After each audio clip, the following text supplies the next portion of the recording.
Rina menatap layar ponselnya dengan tangan yang gemetar hebat. Panggilan dari Sinta, kakak perempuannya yang sudah 10 tahun tak pernah bicara dengan nada lembut itu, tiba-tiba menyala di tengah malam yang hening di apartemen kecilnya di Jakarta. Suara Sinta terdengar putus asa sekali. Rina hampir tak percaya telinganya sendiri. "Rina, tolong, perusahaan kita hampir bangkrut. Aku mohon bantu aku selamatkan semuanya." Kata-kata itu seperti petir menyambar hati Rina dan langsung membawanya kembali ke hari itu 10 tahun lalu ketika Sinta berdiri di depan seluruh keluarga besar dan tetangga di rumah lama mereka di Bandung, menunjuk jarinya dengan marah sambil berteriak, "Kau telah menghancurkan martabat keluarga kita karena cinta sesama wanita itu. Rina, kau memalukan kami semua." Rina merasa dunia berputar saat kenangan itu datang lagi begitu jelas, seolah baru kemarin terjadi. Dia ingat betul bagaimana matanya basah dan suaranya hilang tak bisa membela diri karena tekanan dari ayah, ibu dan pandangan jijik dari saudara-saudara sepupu. Malam itu Rina memilih diam dan menyangkal segalanya demi nama baik keluarga meski hatinya hancur berkeping-keping. Kini setelah bertahun-tahun berusaha membangun hidup baru sebagai konsultan keuangan sukses di Jakarta, panggilan Sinta ini seperti bom waktu yang meledak lagi. Rina duduk di tepi tempat tidur, napasnya tersengal. Dia ingat Dewi, gadis yang dulu membuat dunianya berwarna di kampus Universitas Gadjah Mada Yogyakarta. Mereka bertemu di perpustakaan saat Rina sedang mencari buku tentang manajemen bisnis. Dewi dengan senyum hangat dan mata yang selalu penuh semangat langsung membuat Rina merasa dilihat untuk pertama kalinya. Awalnya hanya obrolan ringan tentang kuliah dan mimpi masa depan, tapi lama-kelamaan pertemuan mereka semakin sering di taman kampus atau warung kopi kecil dekat asrama. Dewi selalu mengerti Rina tanpa perlu banyak kata. Saat Rina cerita tentang tekanan keluarga yang ingin dia menikah dengan pria pilihan orang tua, Dewi hanya memegang tangannya pelan dan bilang, "Kita punya waktu Rina, cinta kita tak perlu buru-buru." Rina tersenyum pahit mengingat itu semua. Cinta mereka tumbuh pelan seperti bunga di musim hujan, tak ada yang terburu-buru tapi penuh kehangatan. Mereka berjalan berdua di Malioboro malam hari, saling berbagi cerita tentang masa kecil dan mimpi besar. Dewi ingin jadi guru seni sementara Rina ingin mengelola bisnis keluarga dengan cara yang lebih modern. Tak pernah ada kata-kata kasar, hanya pelukan hangat saat hujan turun dan janji diam-diam untuk selalu bersama. Tapi semua berubah saat libur semester Rina pulang ke Bandung. Sinta yang saat itu sudah membantu ayah mengurus perusahaan tekstil keluarga mulai curiga. "Kamu terlalu sering cerita tentang teman perempuan ini Rina, hati-hati, nama baik kita dipertaruhkan," kata Sinta waktu itu masih lembut tapi penuh peringatan. Rina mengabaikannya karena yakin rahasianya aman. Sampai suatu hari Sinta menemukan pesan-pesan di ponsel Rina yang tertinggal di meja makan. Malam itu rumah keluarga Wijaya berubah menjadi neraka. Sinta memanggil seluruh keluarga dan tetangga dekat untuk musyawarah keluarga. Rina berdiri di tengah ruangan, tangannya dingin keringat. Sinta berteriak, "Lihat ini semua pesan mesra dari Dewi itu Rina, kamu mencintai perempuan, kamu menghancurkan segalanya." Ayah memukul meja, ibu menangis histeris dan saudara sepupu berbisik-bisik, "Gosip ini akan menyebar ke seluruh kampung." Rina tak bisa berkata apa-apa, rasa malu dan takut membuatnya bungkam. Dia melihat Dewi di depan matanya seolah gadis itu berdiri di sana memohon agar Rina tak menyangkal. Tapi Rina melakukannya. "Itu hanya salah paham Kak, aku tak seperti itu." Kata-kata bohong itu keluar dari mulutnya dan langsung menghancurkan segalanya. Dewi yang mendengar kabar dari teman kampus tak pernah memakannya. Dia menghilang dari kehidupan Rina tanpa kata perpisahan. Rina pindah ke Jakarta mencoba melupakan semuanya dengan kerja keras. Kini setelah 10 tahun Sinta yang dulu menghancurkannya justru memohon bantuan.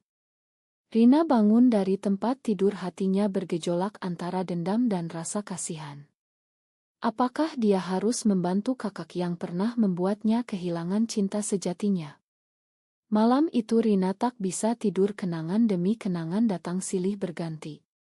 Dia ingat betul hari-hari setelah insiden itu Dewi mengirim pesan terakhir, "Aku mencintaimu Rina, tapi kalau kamu pilih keluarga aku mengerti, selamat tinggal." Rina menangis sendirian di kamar kosnya dulu. Kini perusahaan tekstil Wijaya yang dulu dibangun ayah dengan susah payah terancam bangkrut karena utang bank dan persaingan pasar. Sinta yang mengambil alih setelah ayah meninggal tak mampu mengelolanya dengan baik. Rina tahu dia punya koneksi dan keahlian untuk menyelamatkan, tapi hati kecilnya berteriak jangan. Pagi harinya Rina memutuskan untuk pulang ke Bandung meski ragu. Perjalanan kereta api terasa panjang penuh pikiran. Saat tiba di rumah lama yang kini terlihat lebih tua dan kusam, Sinta sudah menunggu di teras dengan mata bengkak. "Rina, terima kasih kamu datang," kata Sinta pelan, tak ada lagi nada angkuh seperti dulu. Rina hanya mengangguk dingin. Mereka masuk ke ruang tamu yang dulu menjadi tempat penghakiman. Sinta mulai cerita tentang masalah perusahaan detail demi detail, utang yang menumpuk, karyawan yang mogok, dan klien yang kabur. Rina mendengarkan sambil mengamati kakaknya yang kini tampak lelah dan rapuh. Tiba-tiba Sinta berhenti bicara dan menatap Rina dalam-dalam. "Aku tahu aku salah dulu Rina. Aku terlalu takut gosip tetangga dan nama baik keluarga. Tapi sekarang aku sadar." Rina merasa dada sesak. Kata-kata itu terlambat 10 tahun. Di luar rumah tetangga mulai berbisik lagi seolah sejarah berulang. Rina tahu ini baru permulaan dari badai yang akan datang. Sinta terus bicara, suaranya semakin pelan seolah setiap kata menyakitkan. "Perusahaan ini warisan ayah Rina, kalau bangkrut kita kehilangan segalanya, rumah ini pun bisa disita." Rina mendengarkan tapi pikirannya melayang ke masa kuliah lagi. Saat itu dia dan Dewi sedang merencanakan liburan kecil ke pantai Parangtritis. Dewi bilang kita bisa lari dari semua tekanan ini sebentar saja Rina. Mereka tertawa sambil berpegangan tangan di bawah pohon rindang kampus. Tapi rencana itu tak pernah terwujud karena panggilan darurat dari Sinta yang meminta Rina pulang segera. Kini di ruang tamu yang sama Sinta menunjukkan berkas-berkas keuangan dengan tangan gemetar. "Aku sudah coba segalanya Rina, pinjam ke bank tapi ditolak. Kamu kan sukses di Jakarta, pasti punya jalan." Rina menghela napas panjang. Dia ingat bagaimana setelah insiden itu dia memutuskan untuk tak pernah lagi bicara tentang Dewi. Dia bekerja keras siang malam, kuliah sambil magang di perusahaan besar. Teman-teman kampus berbisik, Rina itu yang dulu dituduh lesbian ya, tapi Rina pura-pura tak dengar. Dia bahkan mencoba berkencan dengan pria sekali dua kali demi menyenangkan ibu, tapi selalu gagal karena hatinya masih milik Dewi. Dewi kini entah di mana, mungkin sudah menikah atau pindah kota. Rina pernah mencoba mencarinya di media sosial tapi tak ada jejak. "Kenapa sekarang Kak?" tanya Rina, akhirnya suaranya dingin. Sinta menunduk. "Karena aku tak punya siapa-siapa lagi. Ibu sudah meninggal, ayah pergi dan saudara sepupu tak mau bantu. Aku sadar dulu aku terlalu kejam padamu." Rina merasa ada yang retak di dalam hatinya. Dia bangkit berdiri dan berjalan ke jendela melihat halaman rumah yang dulu penuh dengan pesta keluarga. Tetangga Bu Sari lewat dan melirik curiga seolah ingat skandal lama. Rina tahu gosip akan menyebar lagi kalau dia tinggal lama. Malam itu mereka makan malam bersama dalam diam. Sinta mencoba mengobrol tentang masa kecil tapi Rina hanya jawab pendek. Di kamar lamanya Rina membuka laci meja dan menemukan foto lama dirinya dengan Dewi di acara kampus. Foto itu tersembunyi di balik buku catatan. Air mata Rina jatuh tanpa sadar. Besok pagi Rina memutuskan untuk pergi ke kantor perusahaan dulu milik ayah.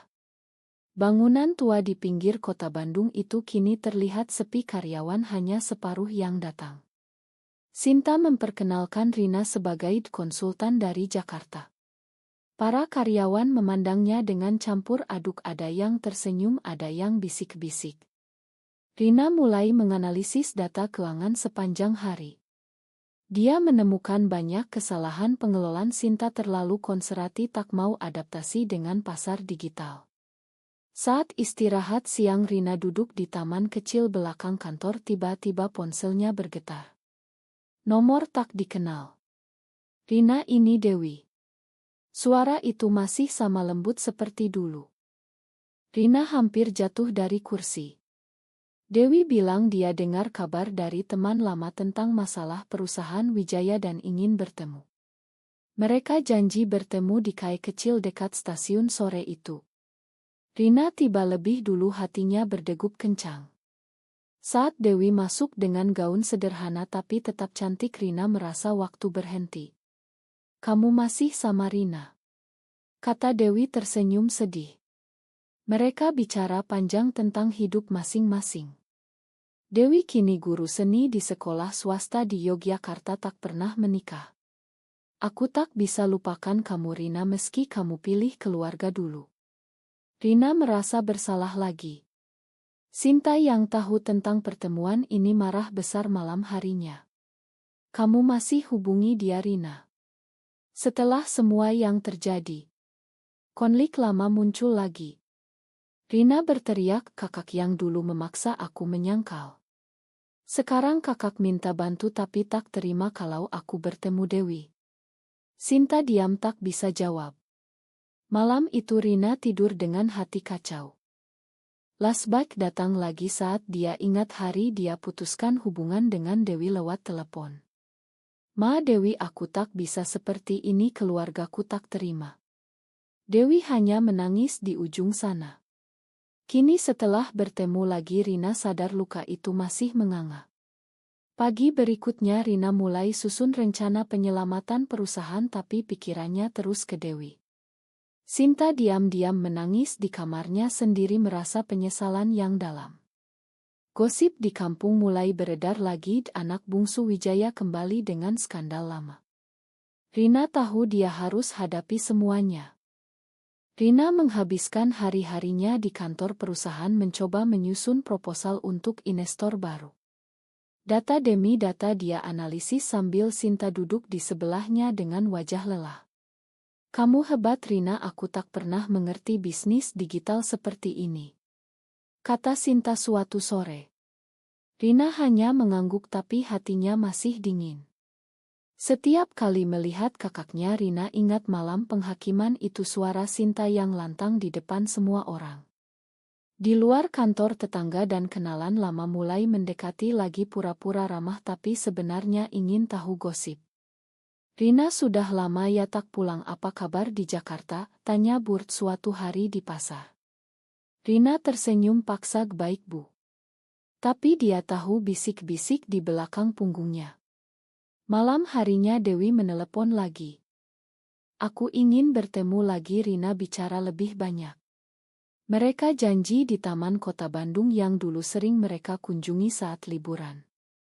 Di sana di bawah pohon beringin tua, Dewi memegang tangan Rina pelan. "Aku tak pernah marah padamu Rina, aku hanya sedih karena kamu pilih diam saja." Rina menangis akhirnya setelah bertahun-tahun menahan. "Aku takut Dewi, aku takut kehilangan keluarga." Mereka berpelukan lama tanpa kata. Tapi keesokan harinya Sinta tahu dari karyawan yang melihat mereka. "Kamu kembali lagi dengan dia Rina. Perusahaan lagi susah begini kamu malah sibuk urusan lama," bentak Sinta di ruang kerja. Rina berdiri menghadap kakaknya. "Kakak yang dulu hancurkan hidupku sekarang berani marah. Aku datang ke sini untuk bantu kakak, bukan untuk dihakimi lagi." Suasana tegang. Sinta akhirnya menangis dan minta maaf lagi, tapi Rina tak langsung luluh. Rina memutuskan tinggal di hotel kecil dekat kantor agar tak terlalu dekat dengan Sinta. Di sana dia menghabiskan malam menulis rencana bisnis sambil sesekali menangis mengingat masa lalu. Lasbak ke hari dia lulus kuliah. Dewi datang diam-diam ke acara wisuda memberi bunga kecil. "Selamat Rina, aku bangga padamu." Saat itu Rina masih berharap bisa memperbaiki tapi Sinta sudah mengawasi ketat. Rina memilih pulang ke Bandung dan tak pernah balas pesan Dewi lagi. Kini setelah bertemu lagi rasa itu bangkit. Rina mulai ragu apakah menyelamatkan perusahaan berarti mengkhianati hati sendiri lagi. Investor dari Jakarta datang berkat koneksi Rina. Rapat berjalan lancar tapi Sinta terlihat gugup. Setelah rapat Sinta memeluk Rina pelan. "Terima kasih adikku." Rina kaget tapi tak membalas pelukan. Gosip semakin menyebar di media sosial lokal. Anak Wijaya kembali dengan skandal cinta sesama jenis. Rina baca komentar-komentar itu dengan hati perih. Dewi kirim pesan, "Aku di sampingmu apapun yang terjadi." Rina tersenyum pertama kali setelah lama. Tapi konflik dengan Sinta meledak lagi saat Sinta menemukan oto lama di kamar Rina. "Kamu simpan ini semua? Kamu tak pernah berubah ya?" Rina marah besar. "Kakak yang paksa aku bohong dulu sekarang salahkan aku."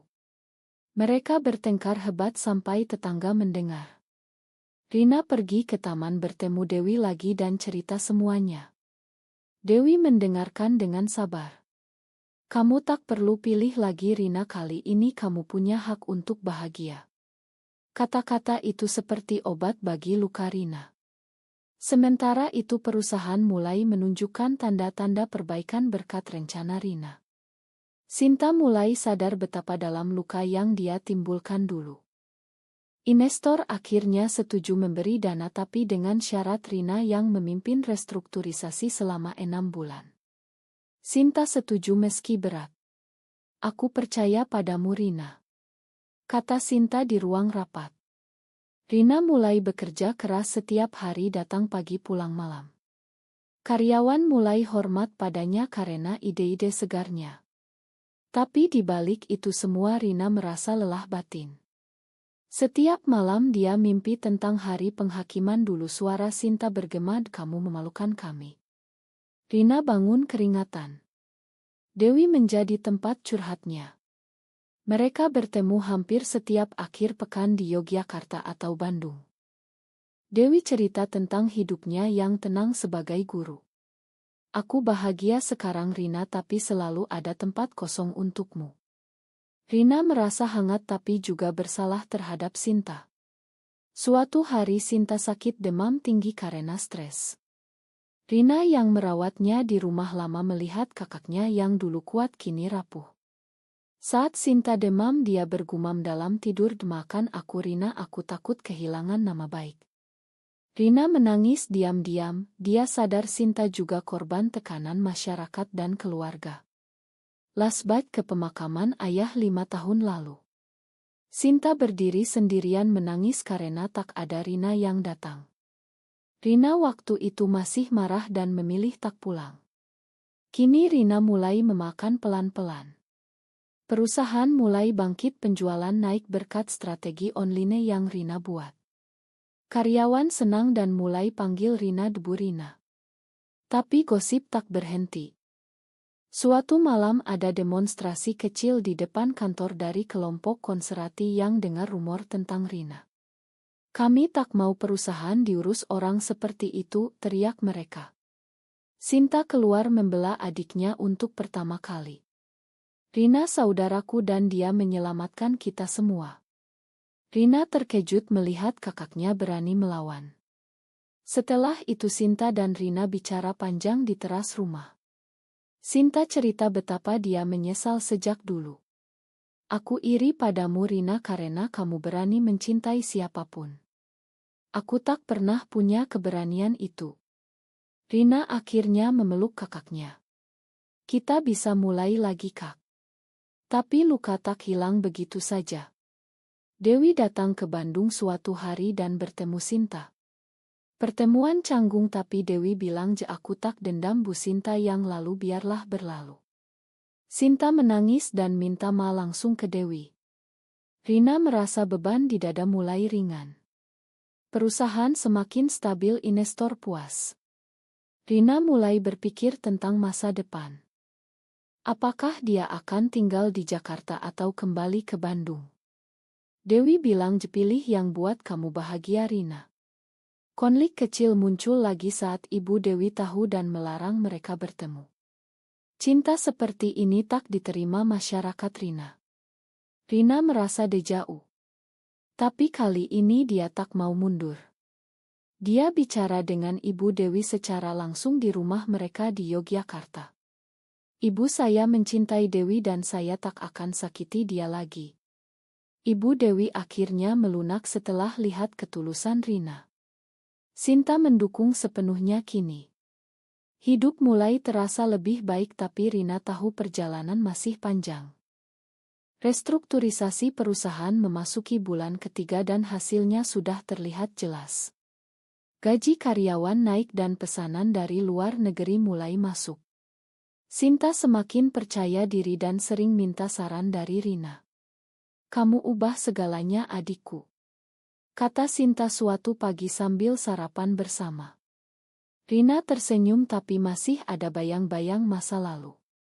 Di kantor ada karyawan lama yang dulu ikut gosip tentang Rina kini meminta maaf secara pribadi.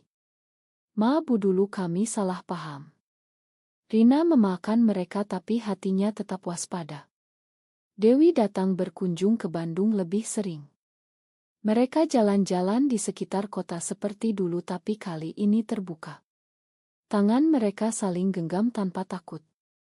Sinta melihat dari jauh dan tak komentar lagi. Suatu malam ada acara syukuran kecil di perusahaan. Sinta naik panggung dan bilang terima kasih Rina adikku yang telah selamatkan kita semua meski aku pernah menyakitinya. Tamu bertepuk tangan tapi beberapa orang masih bisik-bisik. Rina merasa campur aduk antara bangga dan malu. Lasbak ke hari dia putuskan kuliah dan pindah ke Jakarta. Dia duduk sendirian di stasiun kereta menangis karena meninggalkan Dewi. Kini setelah bertahun-tahun dia sadar keputusan itu salah.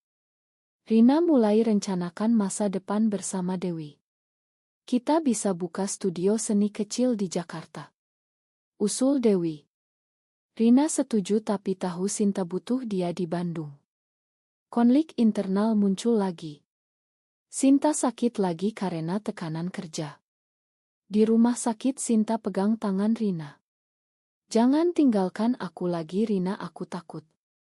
Rina janji akan bantu sampai perusahaan stabil total. Dewi mengerti dan dukung. Masyarakat mulai menerima pelan-pelan. Beberapa tetangga bahkan datang memberi makanan dan ucap selamat. Tapi ada satu insiden besar saat media lokal memberitakan perusahaan Wijaya diselamatkan oleh anak lesbian. Berita itu menyebar cepat. Sinta marah besar dan ingin gugat media tapi Rina bilang biarkan kak ini bagian dari perjuangan kita. Rina hadapi wartawan dengan tenang. Cinta saya tak mengubah akta bahwa saya selamatkan perusahaan ini. Pernyataan itu membuat banyak orang berpikir ulang. Dewi bangga dan peluk Rina erat malam itu. Sinta akhirnya ikut wawancara dan bilang adik saya punya hak bahagia dan saya mendukungnya. Itu menjadi titik balik. Rina merasa beban masa lalu mulai hilang. Perusahaan kini aman dan Rina mulai bagi waktu antara Bandung dan Jakarta.